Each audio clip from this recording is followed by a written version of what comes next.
You got it. I still recall that very first game with the Sicilian. Here we go. T-Knight. I am avoiding the Sicilian. I wouldn't want T-Knight to be playing the Sicilian, but I'm going to try the Sicilian against Mr. T-Knight. Sveshnikov. Are we going to have that knight b5 line? Let us see about that. Knight b5, most testing. Sveshnikov, land, engaged. Bishop out. So far, so book. Bishop takes knight. I need to take with my pawn, otherwise knight d5 kills me. Will we be seeing c3 or c4 in this game? Bishop takes knight. The current imbalance. Bishop for knight exchange. A monster on d5. Bishop move first. Then castle.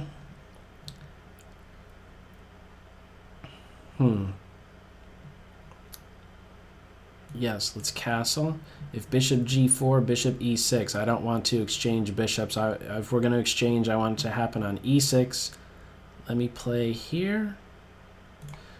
And as soon as that knight moves, I think I'll run forward with a5, b4 ideas. And if this pawn flinches, then I could jump into d4 with my knight. I think next, bishop e6, we might have this advance or not. Let me do this right now. Only after the knight moves will I do this, otherwise I'm just dropping b. Right now.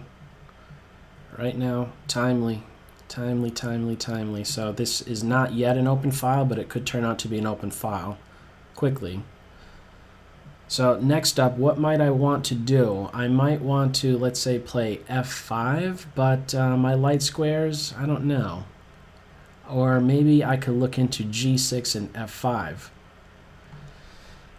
Maybe just getting my king to h8 out of harm's way, out of potential checking points by this knight is purposeful. Okay, this move, I don't know that that is correct, because now I can maybe be making use of this square, but I don't want to do this move just yet. If I do this move now, b4, c4, I can't jump into this square just yet. If a4, then I'll do this. Let me just, if I do this, there's c4 and then a3, the pawn exchange occurs and this rook gets play on the a file, so I don't want to do that. What I want to do is maybe g6 and f5, or f5 right away.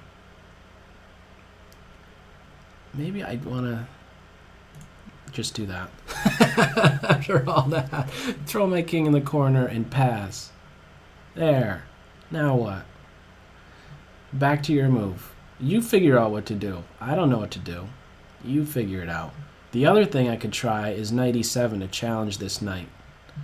Maybe there was something better than throwing my king in the corner. I actually have a time advantage, which is wonderful. If this knight moves, maybe then I do b4, because if the knight is no longer here, if I undermine this pawn, then I could jump into here. I think now is the time I do this. And hopefully my knight could be disruptive being on this square, or at the very least, mask this queen from seeing this knight directly. So that after c4, if I jump my knight in here and the knight is challenged, I could take this knight first.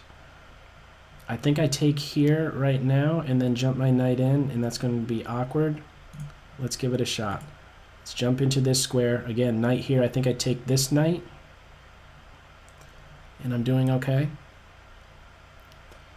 So, okay, now this is what I was just talking about. I could take this knight first. I think that that's working. I think that that's working. This is a nice square, though, for white. But maybe I could work around it. I might also want to just keep my knight right there. If this is taken, I have a passed pawn, opposite color bishop ending. Now I definitely want to play g6, flight square. I'm hitting the rook, flight square. Okay, rook play here, put pressure on my pawn. There's looking for mate over here, but I'm not going to allow that. I want my king up. However, queen here. I guess I could do this, but no, I'm dropping that pawn, but now that's not there. Okay, so now I do this. And if the queen threatens to get here, I believe I play h5. In response, is this move going to be good? Well, I have to pretty much do that move. So if pawn push, I just push here. This is a very, very committal move. So what do I want to do from this position? I believe just exchange a pair of rooks. The more I exchange, I think the more that this pawn becomes valuable. I don't have this move just yet. Okay, but now this diagonal has opened up. I think now throwing my rook on this square at some point could turn out to be quite good.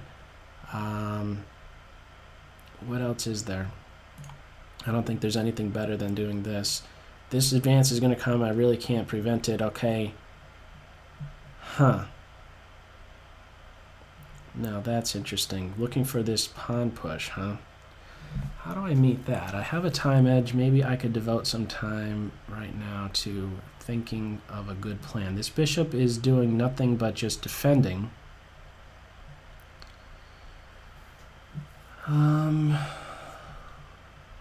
Rook here, trying to get possibilities for a pin. Huh. Oh, you know what I'm doing? You know what I'm going to do? This. And if f5, I play g5 and keep things closed. Keep that f file closed is the plan. I think that this turns out to be a good solution to this idea that white had of pressing forward with f5. It also, by avoiding this exchange, it limits this bishop a little bit more because a pawn would be fixed and on a light square. So if f5, g5, I really would like to just double, and you know what? I could actually keep my queen right where she's at and do it like this, looking to then pivot on this square. So I do this first. My bishop and queen are around. Even the queen getting here, I don't know that I'm really fearful of that. Actually, let me just do this right now. That has to be very uncomfortable. This pawn is passed, and my queen playing to b6 I think is going to be incredibly annoying. Potential to just move with check. Potential to maybe undermine this bishop. The rook is going to be invading very soon. Queen b6, pawn push, deadly threat. Rook to e8. This pawn very deep. Number one priority, without a doubt. I actually didn't have to defend that. I'm indirectly defending it with this bishop move. Rook up, and then maybe even g4 ideas. Okay, now with this, I can't undermine the bishop's position, but what I can do is maybe look to induce some weakness against this king. I think maybe queen here. How do you make progress in this position? Actually, I would love to get a rook right here. I think that would be even better. And I could shoot for it. I want to remove this queen. I want to challenge this queen. So I'm threatening right now rook f4 to f2. Again, keeping in mind that there is this pin that I could be having.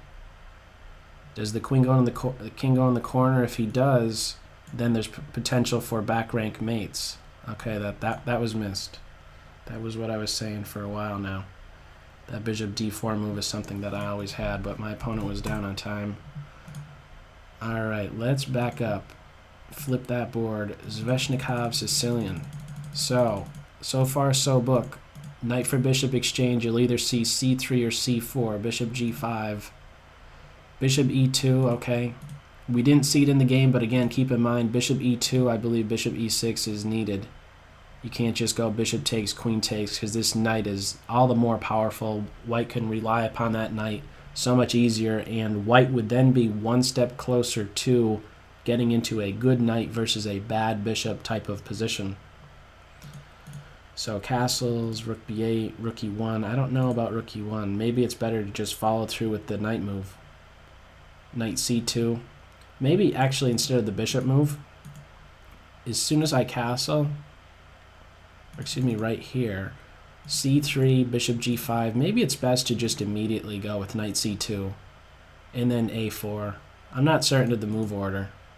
I'm familiar with these moves that are played by white and the moves that are played by black, but I'm not certain about the timing of them. That's one thing. It's one to know, oh, these are good moves, but the time in which they're played, I'm not so sure about those. Okay, so we get into this position, b3. I was a bit happy to see b3 because then I started to see d4 as a welcome, or a nice home for my knight. So maybe b3 is slightly off. And I guess I'm just kind of passing with my king. Maybe better is g6. But I just kind of wanted to see. Just playing a bit practical right there. Blitz game. Just kind of wanted to pass. I wasn't sure what to do. Okay, we have that exchange. I jump into d4. Now I'm able to take on this square, and having the pawn recapture and fill this hole, then it's much different. I don't have to deal with the piece there. I don't have to worry about this pawn on d6 as much. And now this is very difficult. I think black is just standing better. Now, I really don't know what to do here for white. I don't know what to suggest. It's quite difficult. Constantly having to work around this pawn. c3 is a pivot point for my pieces. Rook here, even if it's taken, it's just creating more mobility for my bishop. It's still being watched over by my bishop, and it still remains passed. So I think this is certainly a position to avoid. I don't know if I gave you some way to kind of sneak out of it from here once we're in the opposite color bishop ending. Okay, good game as usual, Mr. T Knight.